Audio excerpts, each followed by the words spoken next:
Spice blends are a great way to add a punch of flavor to your cooking. I'm going to show you how to make 3 of the most common spice blends you can find so you can keep them in your pantry all year long. Let's get spicy. We're going to start with a pumpkin spice blend because everyone needs to have pumpkin spice in their lives. We know that, we're all millennials here. So, we've got cinnamon, ginger, cloves, allspice. Finish it with some nutmeg. Also, pro tip, if you fresh grate your own nutmeg, you get bonus points. So, we've got all of our yummy pumpkin spice baking spices in here. Give them a little whisk together, and you're ready for pumpkin spice lattes. This is also great to put in with pureed pumpkin for your pumpkin pies. Add it to some cookies, and it's just that great warm baking spices smell. It doesn't have to have pumpkin, but these days we really associate this with pumpkin spice. So that is our gorgeous pumpkin spice blend. Now, if you're like me, I thought that curry powder was a powder of curry. Didn't really know what I thought curry was in that powder, but that's what it was. It is actually not just a yellow powder that smells like what we associate curry with. It's actually a mix of all of these guys. That's a lot of spices that you did not know were in your curry powder.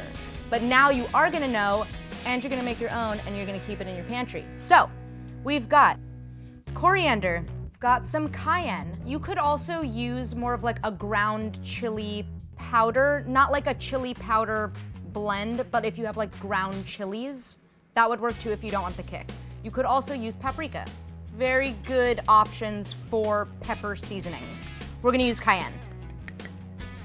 Mustard powder, some turmeric, fennel seeds, ground, cumin, ground ginger. The ginger's gonna give it a little zing. The turmeric is really what gives it that yellow color that we're really used to when we see curry powder, but also some of that pepperiness, which is also gonna come from our ground black pepper. Then we've got this funny ingredient called fenugreek that's ground. Then this is where it gets a little interesting because you wouldn't expect this, but remember all our fun baking spices? Some of those actually also go in curry powder. That's what gives it that awesome warmth you're used to in curry. So we've got a little bit of cinnamon, cloves, and for me, the pièce de résistance, my favorite part, is the ground cardamom. Now, just like you would buy curry powder and use it however you want to use it at home, this is the same thing. Put it in rice, use it in marinades, put it in salad dressings. I just think that it looks so awesome because it's not that just bland yellow curry powder that you're used to. It's got some texture to it. It's a really different depth, but with the same power you're used to from curry powder. That's our curry powder. Last one. Last but not least, I'm gonna show you how to make your own taco seasoning.